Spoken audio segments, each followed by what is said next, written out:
So, ayun guys, for this vlog, lilipad tayo papunta sa Bacolod. So, ayun guys, mag-isa lang akong nag-flight dahil meron akong friend dun sa Bacolod. And then, siya yung naging tour guide ko.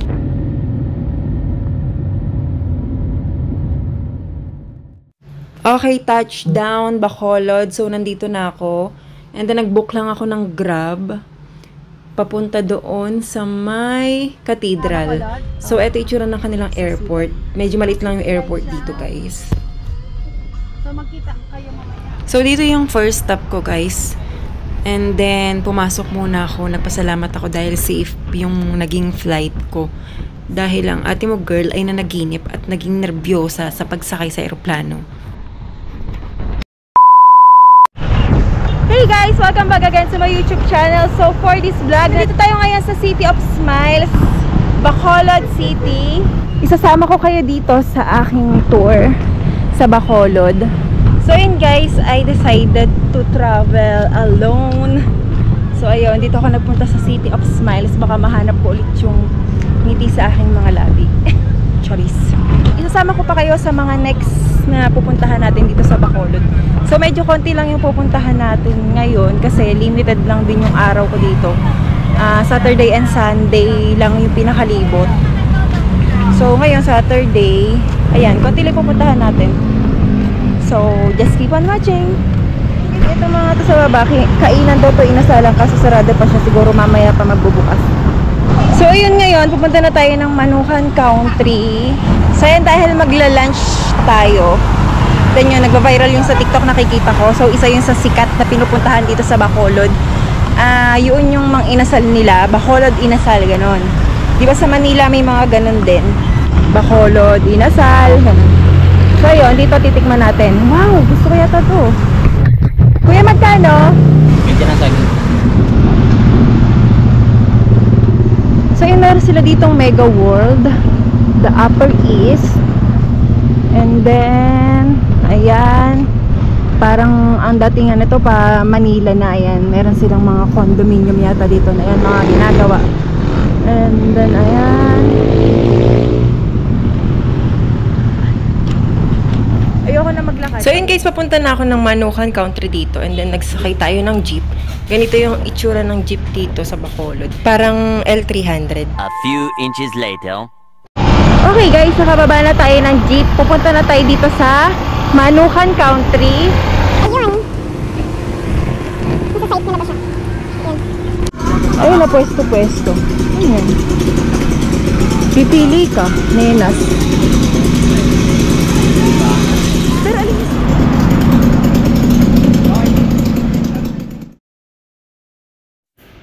So, dito ko unang tinry sa Aida's Chicken. So, pause nyo na lang guys yung video para makita nyo yung menu. Then, ito, merong nagtitinda ng mga handicraft nila.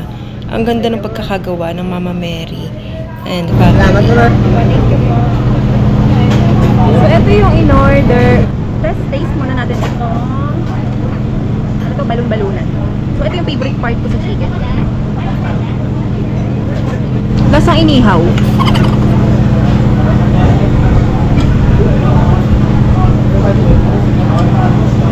Sarap na may timpla nila. So meron din kansi dito guys. May kansi sila. 380 per order. So hindi naman ako makain gaano ng baka. Hindi lang ako nag-order. Siguro bukas try natin sa iba. Then ito yung in-order ko na pakpak. So for only 95 pesos. Tatlo siya. Kala ko isa lang. Tatlo pala. Baliktad siya. Nasang inihaw. Pero iba yung linamnam din yung pagkalaman. May lasa talaga yung pinakalaman ng manok.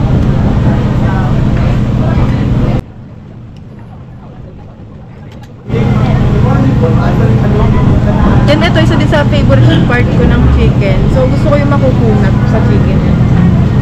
Tulad dito, balunan, kasi itong puso.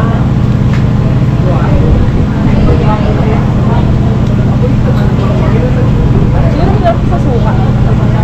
Sarap siya sa suka. I-rate natin siya ng 9/10. Masarap na may lasa. So, ayun siguro yung pagkain ko. And then later, pupunta tayo sa Daruin.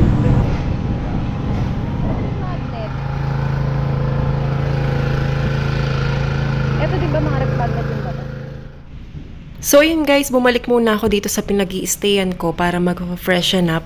And then pupunta na tayo ng The Ruins. Meanwhile, So yun, paglabas ng pinag-stayan ko, nag-jeep ako and then Grab. Meron namang mga Grab dito, so pwede kayo mag-book ng Grab. So ito yung pinaka-entrance nila guys, and then pagpasok, makikita mo yung mga entrance fee and then yung mga bawal. Like yan, bawal ang drone, bawal ang pets. Bakit?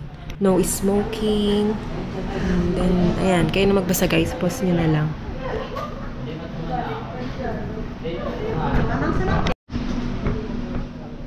Pwede ba lang pasok sa sakyan?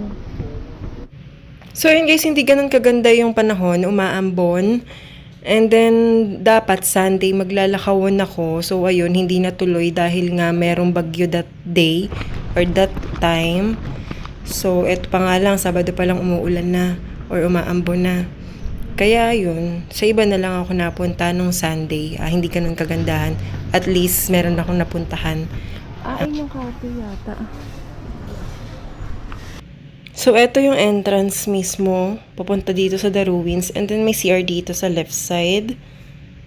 And then, pagpasok natin, ito yung makikita natin. Mga sinaunang gamit.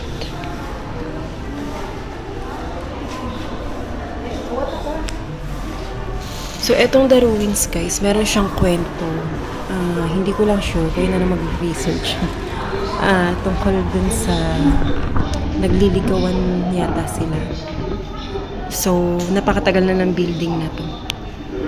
Ayan, may mga ganyan na movie. Pwede kayong manood dyan para malaman yung story nitong The Ruins. And then, meron ditong souvenir shop. Mamaya na pala. Okay lang, umikot-ikot ako. Diyan ako sige.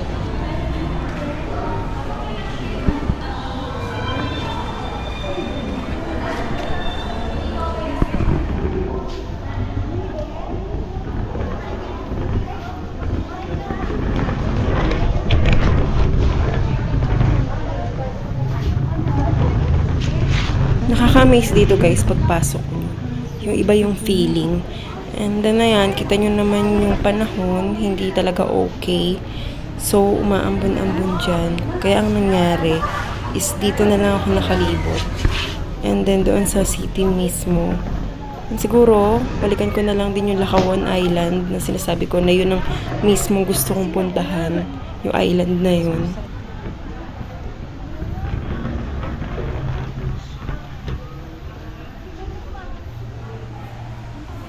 So pretty. Wait lang po. Nag-enjoy naman ako dito guys kasi nakikita-kita ko lang siya noon sa mga picture, sa mga TikTok, sa story, ganun. So ngayon napuntahan ko na siya. So eto, meron ding tour dito. I don't think so kung meron siyang extra na bayad. Or pwede ka na lang sumama-sama sa kanya para yung mga pupuntahan yung bawat spot is doon. Ikukwento niya kung ano yung mga nangyari doon or kung ano yung story nun.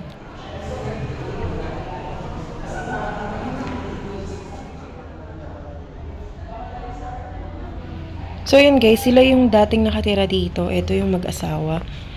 Hindi ko alam talaga yung pinaka-story nila. So try nyo na lang mag-research.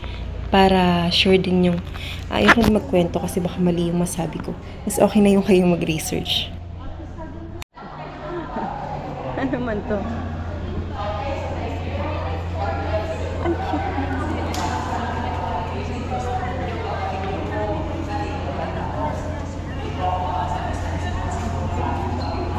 Souvenir shop.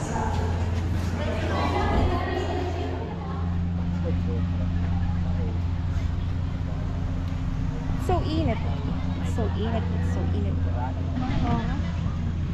Ito pala yung mahiwagang table nila. So ayan, kala ko noon tubig to. Yung mga nakikita ko sa mga nagpipicture dito. So yun lang pala, reflection siya ng table glass. So in case nakita nyo dito sa The Ruins, so iba yung feeling pag nandun ka sa loob. Parang ang peaceful. Yan. So, antayin natin magdilim para makita natin yung transition ng paglubog ng araw tapos padilim. Tapos yung ilaw nung mismong etong The Ruins. So yun guys, for the emote muna tayo dito. So yun, habang nag-aantay tayo ng paglubog ng araw.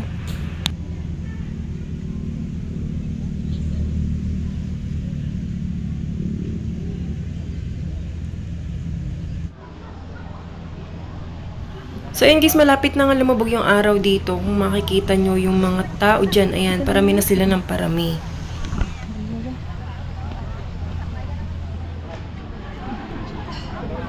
So, meron din silang cafe dito, guys. So, pwede kayo magmerienda. Habang nagpapalipas kayo ng oras, inaantay nyo yung paglubog ng araw.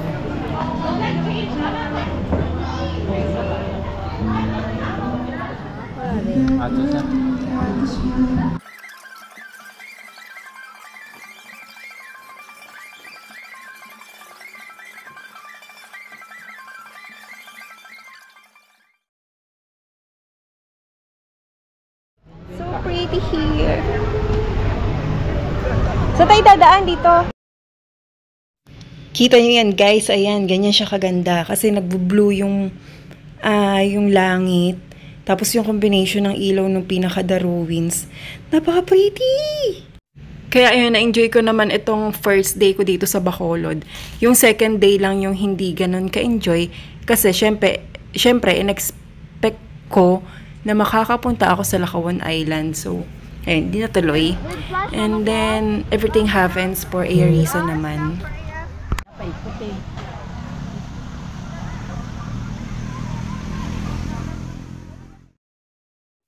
So, and guys, itutour ko kayo dito sa loob para makita nyo siya pag gabi na. So, ayan, meron lang mga chandelier dyan. Yun yung nagbibigay ng ilaw doon sa mismong The Ruins. So, ayun guys, nag-decide akong maglibot or mag-unwind dahil din sa dami ng naging stress ko this year. So, sa kalahatian pa lang ng taon, talaga grabe na yung mga pinagdaanan ko. Pero thankful din ako sa lahat ng blessings na binibigay sa akin ngayong taon na hiniling ko last year and then nakuha ko ngayon. And then sana, alam niyo yun, lahat ng pangyayari talaga is may dahilan. So, that's it guys. Thank you for watching. Bye-bye. Please subscribe to my YouTube channel.